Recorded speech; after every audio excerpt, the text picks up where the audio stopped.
Race to Lutha. Barney's fall was not more than 4 or 5 feet. He found himself upon a slippery floor of masonry over which 2 or 3 inches of water ran sluggishly. Above him he heard the soldiers pass the open manhole. It was evident that in the darkness they had missed it. For a few minutes the fugitive remained motionless. Then, hearing no sounds from above, he started to grope about his retreat. Upon 2 sides were blank circular walls. Upon the other 2, circular openings about 4 feet in diameter. It was through these openings that the tiny stream of water trickled. Barney came to the conclusion that he had dropped into a sewer. To get out the way he had entered appeared impossible.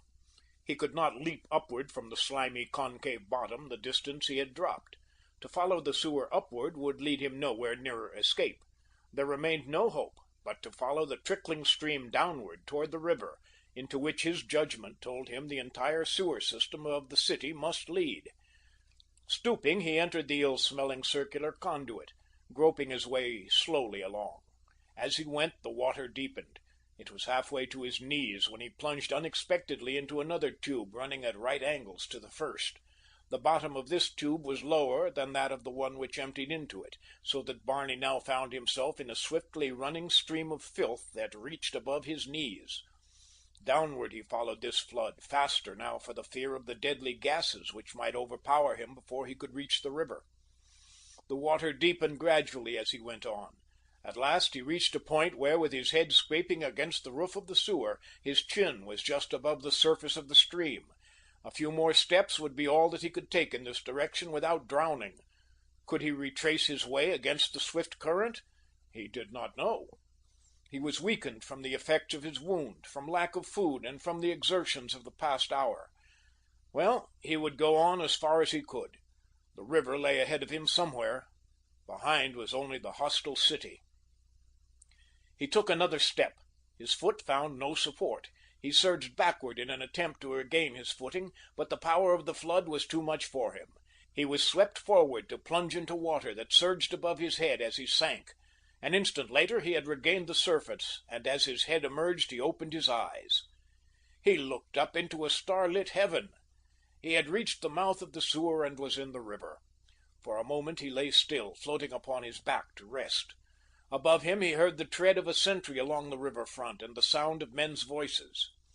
The sweet, fresh air, the star-shot void above, acted as a powerful tonic to his shattered hopes and overwrought nerves. He lay inhaling great lungsful of pure, invigorating air. He listened to the voices of the Austrian soldiery above him. All the buoyancy of his inherent Americanism returned to him. "This is no place for a minister's son," he murmured, and turning over, struck out for the opposite shore. The river was not wide, and Barney was soon nearing the bank, along which he could see occasional campfires. Here, too, were Austrians. He dropped downstream below these, and at last approached the shore where a wood grew close to the water's edge. The bank here was steep, and the American had some difficulty in finding a place where he could clamber up the precipitous wall of rock. But finally he was successful, finding himself in a little clump of bushes on the river's brim. Here he lay resting and listening, always listening. It seemed to Barney that his ears ached with the constant strain of unflagging duty that his very existence demanded of them. Hearing nothing, he crawled at last from his hiding place with the purpose of making his way toward the south and to the frontier as rapidly as possible. He could hope only to travel by night, and he guessed that this night must be nearly spent. Stooping, he moved cautiously away from the river. Through the shadows of the wood he made his way for perhaps 100 yards when he was suddenly confronted by a figure that stepped from behind the bole of a tree. "Halt! Who goes there?" came the challenge. Barney's heart stood still. With all his care he had run straight into the arms of an Austrian sentry. To run would be to be shot. To advance would mean capture, and that too would mean death. For the barest fraction of an instant he hesitated, and then his quick American wits came to his aid. Feigning intoxication, he answered the challenge in dubious Austrian that he hoped his maudlin tongue would excuse. "Friend," he answered thickly. "Friend with a drink. Have one?" And he staggered drunkenly forward, banking all upon the credulity and thirst of the soldier, who confronted him with fixed bayonet. That the sentry was both credulous and thirsty was evidenced by the fact that he let Barney come within reach of his gun. Instantly, the drunken Austrian was transformed into a very sober and active engine of destruction. Seizing the barrel of the piece, Barney jerked it to one side and toward him, and at the same instant he leaped for the throat of the sentry. So quickly was this accomplished that the Austrian had time only for a single cry, and that was choked in his windpipe by the steel fingers of the American. Together both men fell heavily to the ground, Barney retaining his hold upon the other's throat. Striking and clutching at one another, they fought in silence for a couple of minutes. Then the soldier's struggles began to weaken. He squirmed and gasped for breath. His mouth opened and his tongue protruded. His eyes started from their sockets. Barney closed his fingers more tightly upon the bearded throat. He rained heavy blows upon the upturned face. The beating fists of his adversary waved wildly now. The blows that reached Barney were pitifully weak. Presently they ceased. The man struggled violently for an instant, twitched spasmodically, and lay still. Barney clung to him for several minutes longer, until there was not the slightest indication of remaining life. The perpetration of the deed sickened him, but he knew that his act was warranted, for it had been either his life or the other's. He dragged the body back to the bushes in which he had been hiding. There he stripped off the Austrian uniform, put his own clothes upon the corpse, and rolled it into the river. Dressed as an Austrian private, Barney Custer shouldered the dead soldier's gun and walked boldly through the wood to the south. Momentarily he expected to run upon other soldiers, but though he kept straight on his way for hours, he encountered none. The thin line of sentries along the river had been posted only to double the preventive measures that had been taken to keep Serbian spies either from entering or leaving the city. Toward dawn, at the darkest period of the night, Barney saw lights ahead of him. Apparently he was approaching a village. He went more cautiously now, but all his care did not prevent him from running for the second time that night almost into the arms of a sentry. This time, however, Barney saw the soldier before he himself was discovered. It was upon the edge of the town, in an orchard, that the sentinel was posted. Barney, approaching through the trees, darting from one to another, was within a few paces of the man before he saw him. The American remained quietly in the shadow of a tree, waiting for an opportunity to escape, but before it came, he heard the approach of a small body of troops. They were coming from the village directly toward the orchard. They passed the sentry and marched within a dozen feet of the tree behind which Barney was hiding. As they came opposite him, he slipped around the tree to the opposite side. The sentry had resumed his pacing and was now out of sight momentarily among the trees further on. He could not see the American, but there were others who could. They came in the shape of a non-commissioned officer and a detachment of the guard to relieve the sentry. Barney almost bumped into them as he rounded the tree. There was no escape. The non-commissioned officer was within 2 feet of him when Barney discovered him. "What are you doing here?" shouted the sergeant with an oath. "Your post is there," and he pointed toward the position where Barney had seen the sentry. At first Barney could scarce believe his ears. In the darkness the sergeant had mistaken him for the sentinel. Could he carry it out? And if so, might it not lead him into worse predicament? No, Barney decided, nothing could be worse. To be caught masquerading in the uniform of an Austrian soldier within the Austrian lines was to plumb the uttermost depth of guilt. Nothing that he might do now could make his position worse. He faced the sergeant, snapping his piece to present, hoping that this was the proper thing to do. Then he stumbled through a brief excuse. The officer in command of the troops that had just passed had demanded the way of him, and he had but stepped a few paces from his post to point out the road to his superior. The sergeant grunted and ordered him to fall in. Another man took his place on duty. They were far from the enemy and discipline was lax, so the thing was accomplished which under other circumstances would have been well nigh impossible. A moment later, Barney found himself marching back toward the village, to all intents and purposes an Austrian private. Before a low, windowless shed that had been converted into barracks for the guard, the detail was dismissed. The men broke ranks and sought their blankets within the shed. tired from the lonely vigil upon sentry duty. Barney loitered until the last. All the others had entered. He dared not, for he knew that any moment the sentry upon the post from which he had been taken would appear upon the scene, after discovering another of his comrades. He was certain to inquire of the sergeant. They would be puzzled, of course, and being soldiers, they would be suspicious. There would be an investigation, which would start in the barracks of the guard. That neighborhood would at once become a most unhealthy spot for Barney Custer of Beatrice, Nebraska. When the last of the soldiers had entered the shed, Barney glanced quickly about. No one appeared to notice him. He walked directly past the doorway to the end of the building.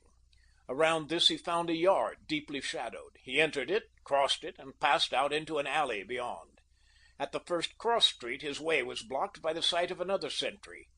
The world seemed composed entirely of Austrian sentries. Barney wondered if the entire Austrian army was kept perpetually upon sentry duty. He had scarce been able to turn without bumping into one. He turned back into the alley and at last found a crooked passageway between buildings that he hoped might lead him to a spot where there was no sentry, and from which he could find his way out of the village toward the south. The passage, after devious windings, led into a large open court, but when Barney attempted to leave the court from the opposite side, he found the ubiquitous sentries upon guard there. Evidently there would be no escape while the Austrians remained in the town. There was nothing to do, therefore, but hide until the happy moment of their departure arrived.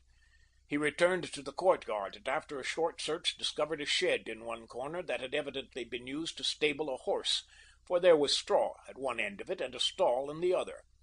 Barney sat down upon the straw to wait developments. Tired nature would be denied no longer. His eyes closed. His head drooped upon his breast. In 3 minutes from the time he entered the shed, he was stretched full length upon the straw, fast asleep. The chugging of a motor awakened him. It was broad daylight. Many sounds came from the courtyard without. It did not take Barney long to gather his scattered wits. In an instant he was wide awake. He glanced about. He was the only occupant of the shed. Rising, he approached a small window that looked out upon the court. All was life and movement. A dozen military cars either stood about or moved in and out of the wide gates at the opposite end of the enclosure. Officers and soldiers moved briskly through a doorway that led into a large building that flanked the court upon one side. While Barney slept, the headquarters of an Austrian army corps had moved in and taken possession of the building, the back of which abutted upon the court where lay his modest little shed. Barney took it all in at a single glance, but his eyes hung long and greedily upon the great high-powered machines that chugged or purred about him. Gad, if he could but be behind the wheel of such a car for an hour! The frontier could not be over 50 miles to the south. Of that he was quite positive. And what would 50 miles be to one of those machines? Barney sighed as a great, gray-painted car whizzed into the courtyard and pulled up before the doorway. 2 officers jumped out and ran up the steps. The driver, a young man in a uniform not unlike that which Barney wore, drew the car around to the end of the courtyard close beside Barney's shed. Here he left it and entered the building into which his passengers had gone. By reaching through the window, Barney could have touched the fender of the machine. A few seconds' start in that, and it would take more than an Austrian army corps to stop him this side of the border. Thus mused Barney, knowing already that the mad scheme that had been born within his brain would be put to action before he was many minutes older. There were many soldiers on guard about the courtyard. The greatest danger lay in arousing the suspicions of one of these should he chance to see Barney emerge from the shed and enter the car. The proper thing, thought Barney, is to come from the building into which everyone seems to pass, and the only way to be seen coming out of it is to get into it. But how the devil am I to get into it? The longer he thought, the more convinced he became that utter recklessness and boldness would be his only salvation.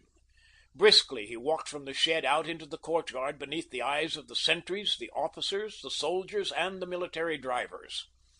He moved straight among them toward the doorway of the headquarters, as though bent upon important business, which indeed he was.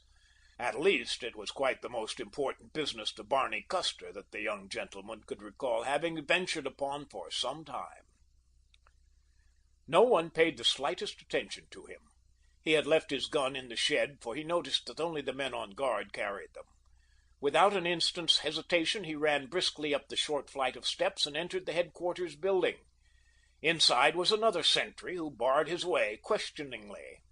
Evidently one must state one's business to this person before going farther. Barney, without any loss of time or composure, stepped up to the guard. "Has General Kampf passed in this morning?" he asked blithely. Barney had never heard of any General Kampf, nor had the sentry, since there was no such person in the Austrian army. But he did know, however, that there were altogether too many generals for any one soldier to know the names of them all. "I do not know the general by sight," replied the sentry. Here was a pretty mess indeed.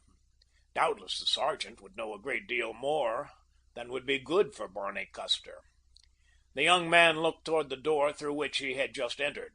His sole object in coming into the Spider's parlor had been to make it possible for him to come out again in full view of all the guards and officers and military chauffeurs, that their suspicions might not be aroused when he put his contemplated coup to the test. He glanced toward the door. Machines were whizzing in and out of the courtyard. Officers on foot were passing and repassing. The sentry in the hallway was on the point of calling his sergeant. "Ah!" cried Barney. "There's the general now." And without waiting to cast even a parting glance at the guard, he stepped quickly through the doorway and ran down the steps into the courtyard. Looking neither to right nor to left, and with a convincing air of self-confidence and important business, he walked directly to the big gray machine that stood beside the little shed at the end of the courtyard. To crank it and leap to the driver's seat required but a moment. The big car moved smoothly forward. A turn of the steering wheel brought it around, headed toward the wide gates. Barney shifted to second speed, stepped on the accelerator and the cutout simultaneously, and with a noise like the rattle of a machine gun, shot out of the courtyard. None who saw his departure could have guessed from the manner of it that the young man at the wheel of the gray car was stealing the machine, or that his life depended upon escape without detection. It was the very boldness of his act that crowned it with success. Once in the street, Barney turned toward the south. Cars were passing up and down in both directions, usually at high speed. Their numbers protected the fugitive. Momentarily he expected to be halted, but he passed out of the village without mishap and reached a country road which, except for a lane down its center along which automobiles were moving, was blocked with troops marching southward. Through this soldier-walled lane Barney drove for half an hour. From a great distance toward the southeast he could hear the boom of cannon and the bursting of shells. Presently the road forked. The troops were moving along the road on the left toward the distant battle line. Not a man or machine was turning into the right fork, the road toward the south that Barney wished to take. Could he successfully pass through the marching soldiers at his right? Among all those officers there surely would be one who would question the purpose and destination of this private soldier who drove alone in the direction of the nearby frontier. The moment had come when he must stake everything on his ability to gain the open road beyond the plodding mass of troops. Diminishing the speed of the car, Barney turned it in toward the marching men, at the same time sounding his horn loudly. An infantry captain, marching beside his company, was directly in front of the car. He looked up at the American. Barney saluted and pointed toward the right-hand fork. The captain turned and shouted a command to his men. Those who had not passed in front of the car halted. Barney shot through the little lane they had opened, which immediately closed up behind him. He was through. He was upon the open road. Ahead, as far as he could see, there was no sign of any living creature to bar his way, and the frontier could not be more than 25 miles away.